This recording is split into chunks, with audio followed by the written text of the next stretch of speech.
नाही बघ, खरंच नाही ओळखणार, असे उंच झाले ताडमाड. म्हणूनच सांगतेय, अधून मधून मैत्रिणीच्या घरी यावं. आज मला विसर्जनाच्या इथे भेटलीच म्हणून, तर कधी गाठभेट झाली असती कोणास ठाऊक. अगं तू भेटायचं म्हणतेस, इथे मला श्वास घ्यायला सुद्धा वेळ नसतो. माझ्या बांद्राच्या कॅफेमध्ये मरणाची गर्दी असते बघ. कॉर्पोरेट पीपल अँड ऑल आणि लव्हबर्ड्स ते तर पडीक असतात बघ. अगदी तू पण ये ना कधीतरी. मी अगं माझा जो लव्हबर्ड आहे ना त्याला तुला माहितीये का, गोरेगावच्या बाहेरही जायचं नसतं. मी जर विक्रमला म्हणाले ना की बँड्राच्या कॅफेत जाऊया, तर किती ट्रॅफिक लागेल, किती वेळ लागेल, हे सगळं ऐकवत बसतील मला. अगं मग तुझ्या मुलांना आणि सुनांना पाठव. तसंही पाठ आणि जीवाचं लग्न झाल्याचं तू शाळेच्या ग्रुपवर कळवलं होतंस. आणि हो, फोटो वगैरे टाकण्याची तर काही पद्धतच नसते तुमच्यात. बरं तुझ्या सुनांची नावं तरी सांग आता. काव्या आणि नंदिनी. ओके, म्हणजे काव्या जीवाची बायको असेल आणि नंदिनी पाठची. करेक्ट, उलट म्हणालीस तू. अगं जीवाची बायको नंदिनी आणि पाच आलीस. अगं बापरे बापरे, गुलाल नाका तोंडात गेला वाटतं. एवढा गुलाल कसा लागलाय तुला?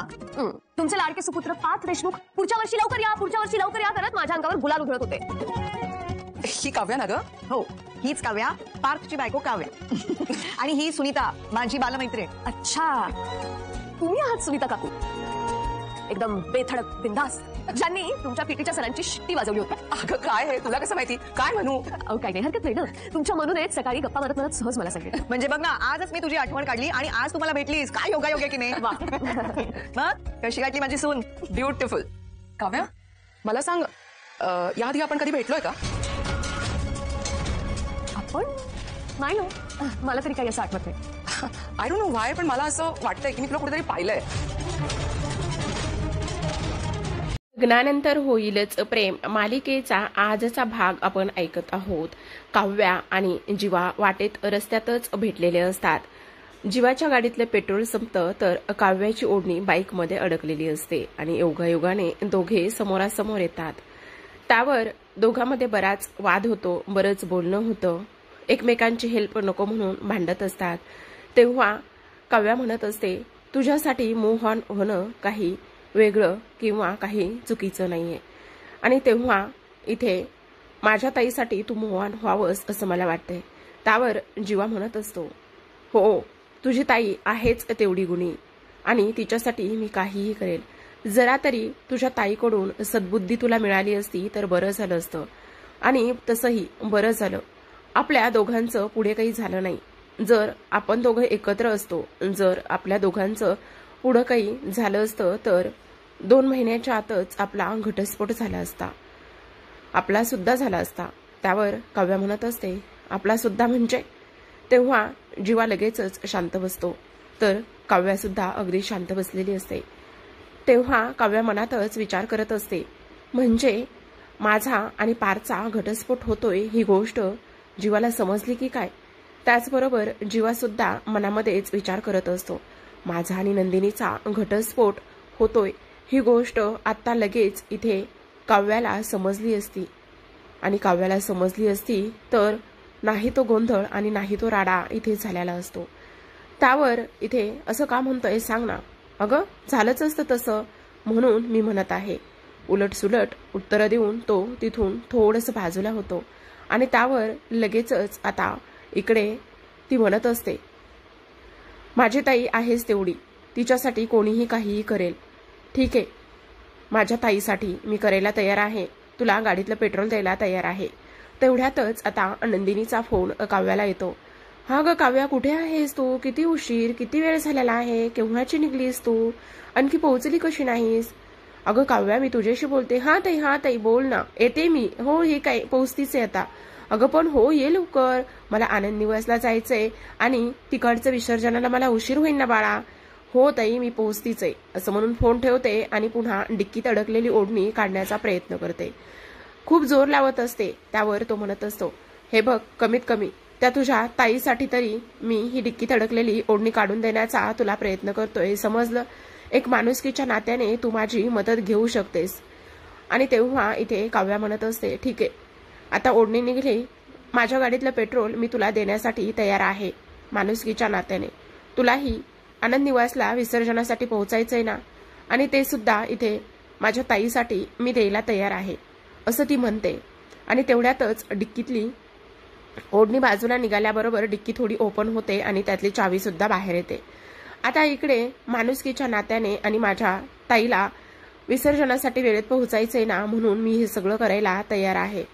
असं म्हणून ओढणी निघते. फाटलेली ओढणी हातामध्ये घेते आणि तेव्हा पाहते तर ओढणीचा कोपरा थोडासा फाटलेला असतो. चावी सुद्धा निघते आणि लगेचच ती चावी जीवाकडे देते आणि म्हणत असते, घे पेट्रोल घे, कमीत कमी माझ्या ताईचा तरी आनंद हिरावून घेणार नाहीयेस आणि तिच्या आनंदासाठी तरी तू वेळेत तिथे पोहोचशील. असं म्हणत आता लगेचच इकडे जीवा म्हणत असतो, ठीक आहे, मी फक्त आणि फक्त इथे त्याच एका कारणासाठी तुझी हेल्प घेत आहे.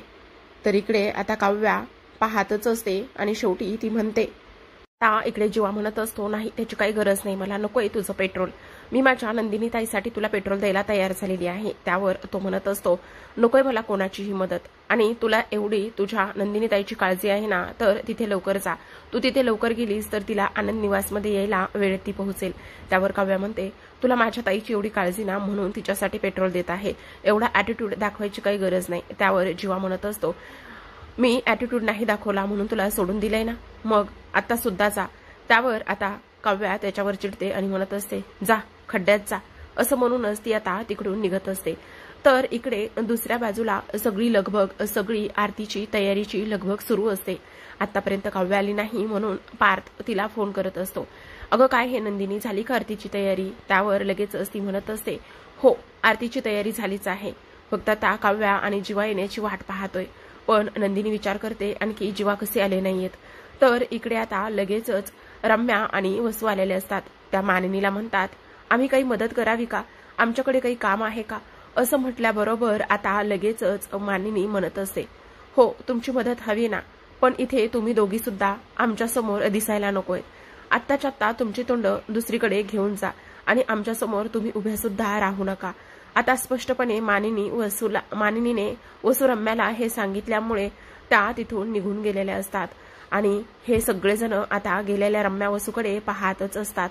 आणि हे सगळं काय झालंय हे तर त्या लोकांना अजिबातच कळत नसतं, कारण मानिनी हल्ली खूपच जास्त स्ट्रिक्ट वागत असते. तर आता नंदिनी म्हणत असते, आणखी कसा आला नाही. त्यावर लगेचच आता नंदिनी त्याची बाजू घेते आणि म्हणत असते, त्याचं काय आहे ना, आता गणपतीमुळे खूप जास्त ट्रॅफिक आहे ना, त्यामुळे कदाचित उशीर झाला असेल. बघितलं कशी नवऱ्याची बाजू घेते. त्यावर लगेचच आता मिथून हसायला लागत असतात आणि म्हणत असतात, हो आय लाईक इट. असं म्हणूनच आता तेवढ्यात काव्या तिथे आलेली असते. अगो काय हे काव्या, काय झालंय, सगळं ठीक आहे ना? आणि काव्या मला एक गोष्ट सांग, तू रस्त्यातून येत होतीस तेव्हा तुला जीवा कुठे दिसला का ग? बघ ना, तू त्याच्या मागून गेलीस आणि लवकर आलीस, पण त्याचा आणखी पत्ता सुद्धा नाही. नाही म्हणजे तुला जर रस्त्यात तो कुठे दिसला असला तर म्हणून विचारलं. त्यावर काव्या इकडे मानिनीकडे पाहत असते. तर लगेचच इकडे आता बघ ना, त्याला फोन सुद्धा करता येत नाही, तो गधडा फोन घरीच विसरून गेलाय. आता बघ, तू इथे गणपती विसर्जनाला येणार आहेस ना? त्यावर पार्थ म्हणत असतो, हो हो येणार आहे ना.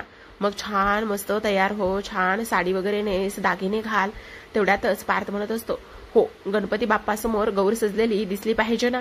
असं म्हणूनच आता मिथून काका हसायला लागत असतात. आणि तेव्हा मानिनी म्हणत असते, अगदी बापावरच गेलेला आहे. तेव्हा मिथून काका म्हणत असतात, आय लाईक दिस. तेवढ्यातच आता इथे असा तुम्ही गोंधळ घालता, असं काहीतरी बोलताना की लास्ट टाइम काय केलं होतं माहिती ना, चांदीचा मोषकच तुम्ही विसर्जन करून आला होता. त्यावरच आता पार्थ म्हणत असतो, मी नाही मिथून काका. त्यावर लगेचच मिथून काका म्हणत असतात, हो मीच केलं होतं ते सगळं. असं म्हणून हसायला लागतात. तेवढ्यातच आता नंदिनीला आनंद निवासमधून रेखाताईंचा कॉल आलेला असतो. तिकडून रेखा म्हणत असते, जीवा इथपर्यंत आनंद निवासमध्ये येऊन पोहोचलेले आहेत, तू लवकर ये बरं नंदिनी. तेवढ्यातच नंदिनी म्हणत असते, अच्छा हो का, बरं ठीक आहे. आता लगेचच नंदिनी इथे मानिनीला म्हणते, आई त्याचं काय झालंय ना, जीवा आनंद निवासमध्ये जाऊन पोहोचलेत, रेखाताईंचा कॉल होता, मग मी गेलं तर चालेल ना? त्यावरच आता मानिनी म्हणत असते, हो ग चालेल ना. तेव्हा इथे काव्याकडे नंदिनी येते आणि म्हणत असते, काव्या तू मी गेल्यावर सगळं काही व्यवस्थित करशील ना? म्हणजे बघ ना की इथे आता तुला छान तयार व्हायचंय, इथे आपल्या ह्या गणपती बाप्पाचं विसर्जन करण्यासाठी मदत करायची, तू करशील ना सगळं? हा. तेव्हा काव्या फक्त चेहरा आणि हावभाव करूनच तिला सांगत असते हो म्हणून. अगं काय झालंय काव्या, सगळं सिरियस काही नाहीये ना, म्हणजे सगळं ठीक आहे ना? तुझ्याकडे पाहून थोडंसं वेगळंच काहीतरी वाटतंय, काय झालंय बाळा, तू बरी आहेस ना? इथे दोघी बोलत असताना त्यावर लगेचच काव्या म्हणत असते, हो सगळं ठीक आहे. तर लगेचच मानिनी त्या दोघींच्या पुढे येते आणि तेव्हा ती म्हणत असते, अगं काव्या किती उशीर होईल, जा लवकर, छान तयार हो, मस्त साडी वगैरे नेस. आणि तेव्हा काव्या नंदिनीला म्हणत असते, ताई सगळं काही ठीक तर होईल ना ग, कुठलं विघ्न तर येणार नाहीये ना. पण मानिनी आल्यामुळे दोघींचं बोलणं अर्धवटच राहतं. तेवढ्यात आता मानिनी म्हणत असते, बघ तुझी बहीण किती छान तयार झाली, जा बरं लवकर काव्या, तू पण छान तयार हो, मस्त दिसशील बघ. आता लगेचच इकडे काव्याचा चेहरा थोडासा पडलेलाच असतो आणि बाप्पा आहेत ना ते सगळं काही व्यवस्थित करतील. बाप्पा चाललेले आहेत आज आणि बाप्पा चाललेले असताना सगळ्यांना आशीर्वाद देऊनच ते जातात. आता लगेचच इकडे नंदिनी उशीर होतोय म्हणून ती आनंद निवासला निघून गेलेली असते. निघून गेल्यानंतर मानिनी काव्याला समजवते आणि तेव्हा पार्थ येतो आणि म्हणतो, माझ्या बायकोला रडवलं तुम्ही? अरे गधड्या, आम्ही कशाला तिला रडवावं? नाही नाही, आणि ती आम्हाला बोलू कुठे देते, ती माझी प्रेमळ गोड गौरी सारखीच आहे. तेव्हा मिथुन काका म्हणत असतात, मुद्दाम म्हणत स्टॉन्ट करत असतात, अगं काय झालंय, ही तुझी ओढणी कशी फाटलेली आहे.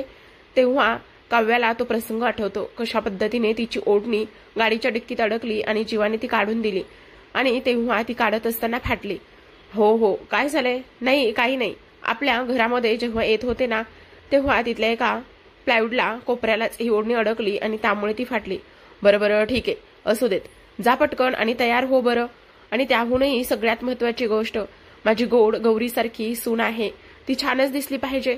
असं म्हणून आता काव्या खोलीत जाते आणि छान तयार होण्यासाठी निघून गेलेली असते. तेव्हा मिथुन काका म्हणत असतात, हे काय बाबा, आपल्याला तर कोणी बोलूनच देत नाहीये. तेव्हा आता इकडे दुसऱ्या बाजूला काव्या छान तयार झालेली असते आणि काव्या छान तयार होऊन खाली आलेली असते.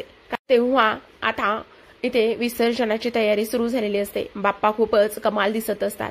आता विसर्जनाची आरती आणि गणपती बाप्पाची शेवटची आरती करण्याचा मान हा इथे नेहमीप्रमाणे काव्या आणि त्यासोबत पार्थला मिळालेला असतो. सगळेजण आरती करत असतात. काव्या आणि पार्थ हे दोघे एकमेकांकडे पाहतच असतात. विक्रम मात्र विसर्जनाला सुद्धा इथे त्यांनी दाखवलेले नाहीयेत. त्याचबरोबर आरती करत असताना आता निरोप घेतो हे गाणं इथे लागलेलं असतं आणि तेव्हा ह्या गाण्यावर आता पुन्हा एकदा आरती होत असते. खूपच सुंदर वातावरण आणि प्रसन्न वातावरण इथे तयार केलेलं असतं. इथे काव्या तर कमालच दिसत असते आणि आपला पार्थ तर फक्त तिच्याकडे पाहतच असतो. ही गोष्ट मात्र युगच्या नजरेतून काही सुटत नाही. तो ह्या दोघांकडे पाहतच असतो. खरं पाहायला गेलं तर आता इकडे जी वसू आहे, वसू मुद्दामूनच युगकडे पाहत असते. प्रत्येक त्याचा हावभाव, त्याचे एक्सप्रेशन्स सगळं काही इथे वसू टिपण्याचं काम करत असते. कारण तिला इकडे जो युग आहे, युगला त्यांच्या बाजूने आणि त्यांच्याच टीममध्ये घ्यायचं असतं. म्हणून ह्या सगळ्या गोष्टी इथे त्यांच्या सुरू असतात. आता छान आरती झालेली असते. सगळ्यांना आरती देण्यात येते. त्यासोबत आता प्रसाद सुद्धा देण्यात येतो. कारण आता लगेचच यांना विसर्जन करायचं असतं. म्हणूनच खरं पाहायला गेलं तर प्रेक्षकांनो, त्यांनी नाही ते खूपच गाणं प्ले केलेलं आहे. त्यामुळे मी तुम्हाला फक्त एक्सप्रेशन्स इथे सांगण्याचं काम करते. आता इकडे आरती ते सगळं झालेलं असतं. ह्यांचा बाप्पा विसर्जनाला निघालेला असतो. तर इकडे दुसऱ्या बाजूनं जीवा नंदिनीचा बाप्पाचं विसर्जन काही ह्यांनी दाखवलेलं नसतं. आनंद निवास मधलं फक्त ते विसर्जनाला गेलेत आणि परत आलेले आहेत एवढंच दाखवलेलं असतं. आणि तेव्हा दोघे सुद्धा वाटेतच उभा राहिलेले असतात आणि वाटेत उभा राहिल्यामुळे ते बऱ्याच गप्पा इथे मारत असतात. आनंद निवासचा गणपती खरंच खूप छान झाला. खरं सांगू का जीवा, प्रत्येक वेळेसच आणि प्रत्येक वर्षीच हा इथे बाप्पा छान होतो. आणि त्याचबरोबर सगळ्यात महत्वाचं म्हणजेच की बघा ना, आता इथे तुमच्यामुळे, ह्या जीवामुळे इथे आनंद निवासच्या गणपतीला अगदीच 4 चांद लागले होते. असं म्हणूनच दोघंजण सुद्धा आता इथे हसत असतात. अगं नंदिनी, खरं तर बाप्पा 1.5-2 दिवसाचाच असतो आपल्याकडे, पण तरी सुद्धा बाप्पाकडे आपली किती अटॅचमेंट होते. असं वाटतं की नक्कीच काहीतरी आपल्याकडून हिरावून घेतलंय. पण मला एक गोष्ट सांग, ही अटॅचमेंट इथे माणसाबद्दल सुद्धा होत असेल का गं? त्यावर नंदिनी म्हणते, हो असं का विचारताय? बघ ना, आता एक माणूस दुसऱ्या माणसापासून दूर जात असेल तर आपल्याला तशीच अटॅचमेंट आणि तसंच वाईट वाटत असेल का गं? असं म्हटल्यानंतर आता इकडे नंदिनी म्हणत असते, हो अगदीच बरोबर आहे. पण नंदिनी, तुला एक खरं सांगू का, तू हे आश्रम चालवतेस तर फक्त ते आश्रम नाहीये, म्हणजे मग ते एक कुटुंब आहे आणि तू एक त्याची कुटुंब प्रमुख आहेस. आता बघ ना, मला पहिलं असं वाटायचं की तू फक्त आनंद निवासमध्ये जातेस, एक संस्था चालवतेस, पण जेव्हा जेव्हा मला इथल्या सगळ्या गोष्टी कळू लागल्या ना, तेव्हा तेव्हा मला जाणवायला लागलं की ती एक संस्था नसून एक घर कुटुंबच आहे असं आता इकडे जीवा सांगत असतो. त्यावर आता नंदिनी म्हणत असते, खरं सांगू का, यावर्षीचा बाप्पा खूपच कमाल झालेला आहे. कारण तुम्ही इथे आनंद निवास मधल्यांना मोदक बनवायला शिकवले, किती काय काय शिकवलं, गणपतीच्या स्थापनेला उशीर होऊ नये म्हणून माझ्या अगोदर तिथे जाऊन तुम्ही पोहोचलात, हे सगळं किती छान केलेलं आहे तुम्ही. त्यावर जीवा म्हणत असतो, हो, कारण मला सुद्धा आनंद निवास ही संस्था नसून एक खूप मोठं कुटुंब वाटायला लागलेलं आहे आणि ते फक्त आणि फक्त तुझ्यामुळे, तुझ्या ह्या कार्याला सलाम बर का नंदिनी. असं म्हटल्यानंतर आता नंदिनी हसायला लागत असते. पण नंदिनी म्हणत असते, पण खरं सांगू का, ह्या गोष्टी तुम्ही खूप जास्त चांगल्या पद्धतीने केल्यात.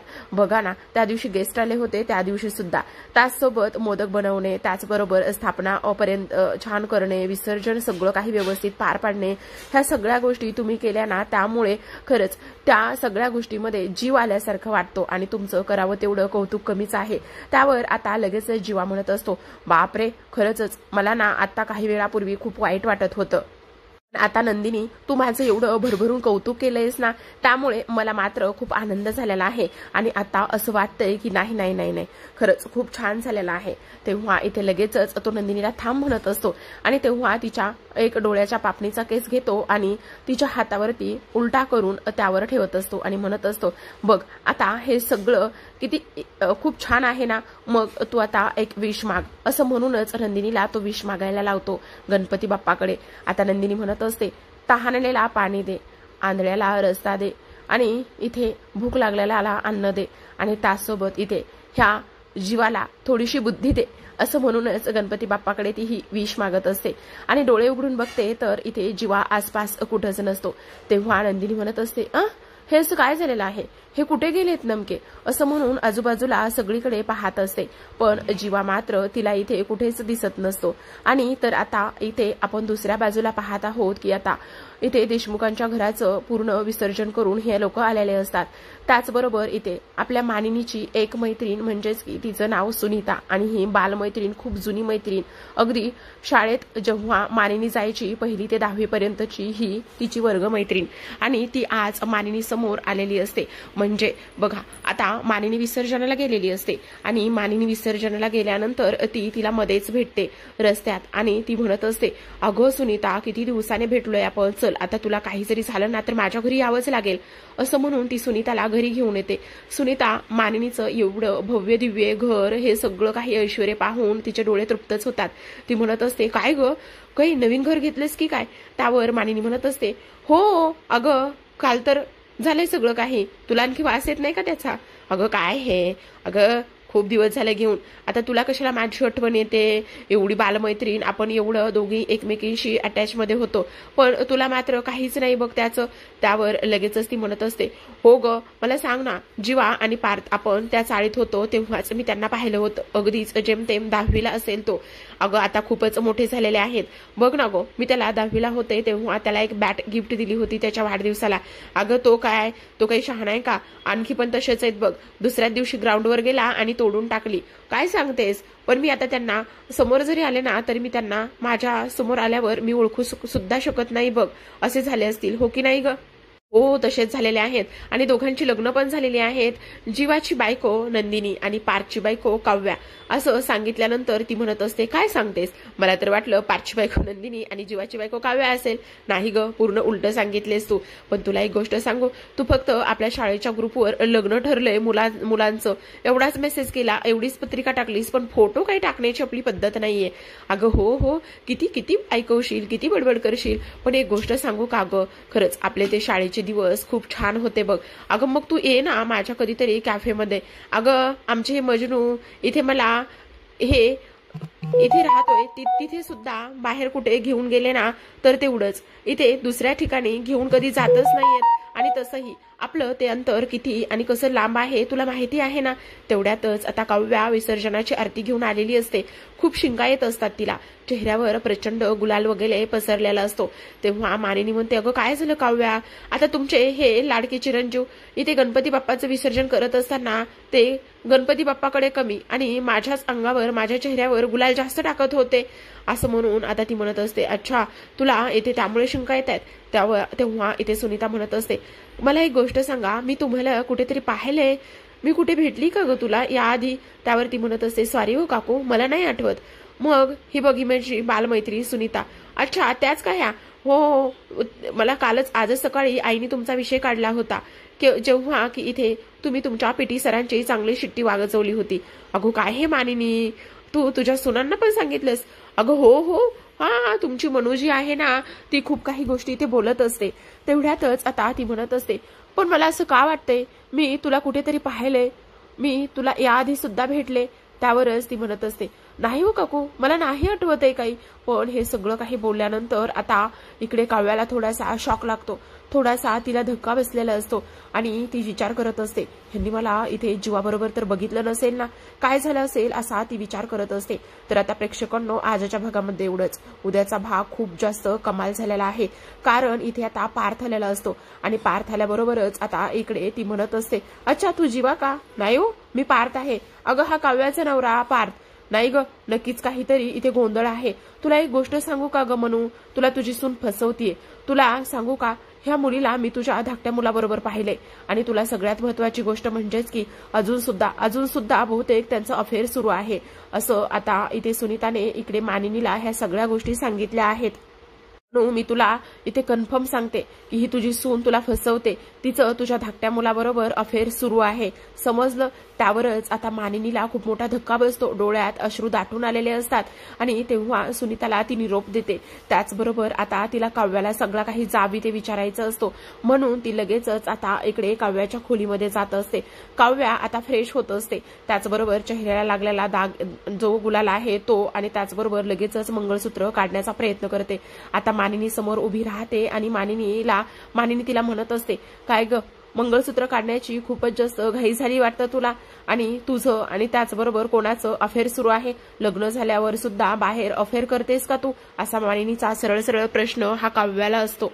तर आता प्रेक्षकांनो, इथे काव्याला हे सगळं मानिनीने विचारल्यानंतर काव्या ह्या सगळ्या गोष्टीचं काय मानिनीला उत्तर देईल, किंवा इथे ती ह्या गोष्टी इथे सांगू शकेल का की तिचं आणि जीवाचं लग्नाअगोदर अफेअर होतं, दोघं एकमेकांच्या प्रेमात होते. त्याचबरोबर जे गुरुजींनी भाकीत केलं होतं ते आता सत्य होईल. पाहूयात येणाऱ्या पुढील काही भागांमध्ये. तोपर्यंत तुम्ही पाहत राहा इथे लग्नानंतर होईलच प्रेम या मालिकेचे छान अपडेट. भेटूयात पुढील भागात. तोपर्यंत धन्यवाद.